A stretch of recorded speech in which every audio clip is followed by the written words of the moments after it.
नीम करोली बाबा का नाम सुनते ही भक्तों के मन में श्रद्धा उमड़ आती है। वे हनुमान जी के परम भक्त थे और आज भी उनके अनुयायी उनकी शिक्षाओं का पालन करते हैं।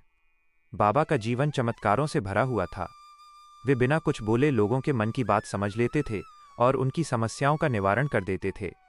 नीम करोली बाबा केवल एक संत नहीं थे, बल्कि भक्तों के लिए दिव्य शक्ति थे। उनके जीवन से जुड़ी कई रोचक बातें और रहस्य आज भी लोगों को आकर्षित करते हैं। नीम करोली बाबा का असली नाम लक्ष्मी नारायण शर्मा था। उनका जन्म एक ब्राह्मण परिवार में हुआ था। मात्र 11 वर्ष की आयु में उनकी शादी हो गई थी, लेकिन उनका मन संसार में नहीं लगता था। उन्होंने साधु बनने का निर्णय लिया और घर त्याग दिया। हालांकि पिता के अनुरोध पर वे कुछ समय के लिए लौटे और परिवार की जिम्मेदारियां निभाईं। उनके 2 पुत्र और 1 पुत्री भी हुई, लेकिन आध्यात्मिकता की ओर उनका झुकाव सदैव बना रहा।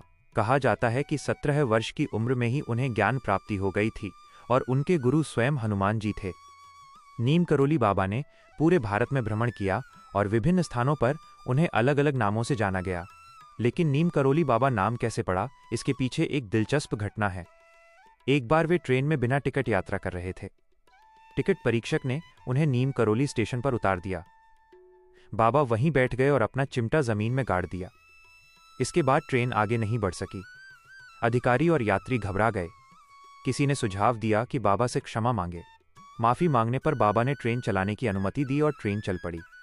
बाबा ने शर्त रखी कि यहां स्टेशन बनाया जाए ताकि आसपास के गांवों को लाभ हो। उनकी बात मान ली गई और नीम करोली नाम से स्टेशन बना। तब से उन्हें नीम करोली बाबा कहा जाने लगा। नीम करोली बाबा के जीवन में कंबल से जुड़ी एक पुरानी घटना बहुत प्रसिद्ध है। एक बार बाबा एक बुजुर्ग दंपति के घर पहुंचे। वे अतिथि बने और रात वहीं रुके। दंपति ने उन्हें भोजन कराया और एक कंबल देकर विश्राम करने को कहा। रात में बाबा उस कंबल में सोते हुए कराहने लगे, जैसे कोई उन्हें पीट रहा हो। सुबह उन्होंने दंपति से कहा कि ये कंबल नदी में बहा दें और फिर चले गए। कुछ दिनों बाद दंपति का पुत्र, जो सेना में था, घर लौटा। उसने बताया कि युद्ध में वो संकट में था, लेकिन कोई अदृश्य शक्ति उसे बचा रही थी। उसे बार बार एक बुजुर्ग संत की छवि दिखाई दे रही थी। ये सुनकर माता पिता समझ गए कि बाबा ने ही उनके पुत्र की रक्षा की थी। इस घटना के बाद से कैंची धाम में बाबा को कंबल चढ़ाने की परंपरा शुरू हुई ताकि वे भक्तों की रक्षा करें। नीम करोली बाबा का मुख्य आश्रम उत्तराखंड के नैनीताल जिले में स्थित कैंची धाम है। यह आश्रम भक्तों के लिए आध्यात्मिक ऊर्जा का केंद्र है। बाबा यहाँ कई वर्ष रहे और भक्तों को आशीर्वाद देते रहे। हर वर्ष 15 जून को यहाँ विशाल भंडारे का आयोजन होता है, जिसमें लाखों श्रद्धालु भाग लेते हैं। कैंची धाम का नाम इसलिए पड़ा क्योंकि यह स्थान कैंची के आकार जैसा है, जहाँ 2 तीखे मोड़ हैं। बाबा के चमत्कारों की कई कहानियां प्रचलित हैं। एक बार भंडारे में घी की कमी हो गई। बाबा के कहने पर नदी का पानी लाया गया और प्रसाद बनाने में उपयोग किया गया तो वो घी में बदल गया। एक अन्य घटना में एक भक्त को तेज धूप में यात्रा करनी थी। बाबा ने आशीर्वाद दिया और रास्ते में उसके ऊपर बादल की छाया बनी रही, जिससे धूप नहीं लगी। मान्यता है कि बाबा के पास आने वाले भक्तों की समस्याएं बिना बताए ही दूर हो जाती थीं। बाबा के भक्तों में स्टीव जॉब्स, मार्क जुकरबर्ग और जूलिया रॉबर्ट्स जैसी विश्व प्रसिद्ध हस्तियां शामिल हैं। इन लोगों ने कैंची धाम की यात्रा की और कहा जाता है कि इससे उनका जीवन बदल गया। कैंची धाम पहुंचने के लिए कई विकल्प हैं। नैनीताल से ये मात्र 17 किलोमीटर दूर है। सड़क मार्ग से दिल्ली से नैनीताल तक 324 किलोमीटर की दूरी है, जिसे कार या बस से 6 से 7 घंटे में तय किया जा सकता है। रेल मार्ग से निकटतम स्टेशन काठगोदाम है, जो कैंची धाम से 38 किलोमीटर दूर है। वहां से टैक्सी या बस उपलब्ध है। हवाई मार्ग से सबसे नजदीकी एयरपोर्ट पंतनगर है, जो 70 किलोमीटर दूर स्थित है। कैंची धाम जाने का सबसे अच्छा समय मार्च से जून और सितंबर से नवंबर है। इस दौरान मौसम सुहावना रहता है। मानसून में भूस्खलन का खतरा होता है, इसलिए उस समय यात्रा टालनी चाहिए। आश्रम में शांति और सकारात्मक ऊर्जा का अनुभव होता है। यहाँ हनुमान मंदिर के अलावा राम, सीता और दुर्गा जी के मंदिर भी हैं। भक्त यहाँ सत्संग में भाग लेते हैं और आध्यात्मिक किताबें पढ़ते हैं। नीम करोली बाबा की शिक्षाएं सरल थीं।